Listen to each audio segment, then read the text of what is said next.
All right, with COP26 kicking off, Michael Bloomberg is saying in a new exclusive Yahoo Finance op-ed, quote, governments do not have to choose between the economy and the environment. Former New York City mayor and founder of Bloomberg is aiming to unlock up to $500 million in financing for clean energy products.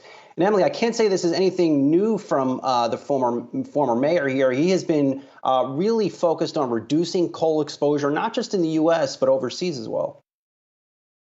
Absolutely, Brian. If we take a look at what Michael Bloomberg had actually said in this op-ed, one of the things that he pointed out was that, quote, the single greatest cause of climate change is burning coal. And of course, when we look at the initiative that Bloomberg Philanthropies is trying to launch here, the goal being to close a quarter of the world's nearly 2,500 coal plants and cancel all 500 or more proposed coal plants by 2025. And, another thing, Brian, that he really pointed out was that, yes, as we have COP26 underway here, many of these countries really focusing on reducing emissions, reducing the impact of climate change by the middle of the century, but that a lot of the work actually needs to be done in the next decade to really get us set up here on the right foot. And of course, this has just been a huge issue that has been in the news lately, that has been top of mind on Capitol Hill as well. But if we think about the initiatives that the Biden administration has been putting forth with its reconciliation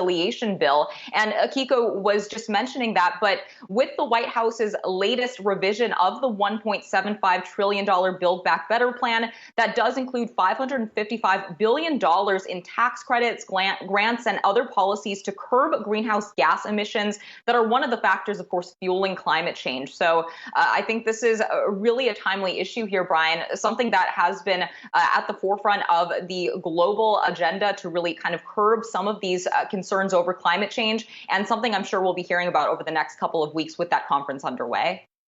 Yeah, it's definitely something, Emily, we continue to hear a lot about from corporate America. I mean, a corporate America that is still dealing with the pandemic, fighting labor shortages, fighting inflation, but at the same time, they are putting new commitments in the ground for carbon neutrality, and they're also trying to just become more ESG friendly. Now, it's different with every sector, but still, it's good to see these types of efforts.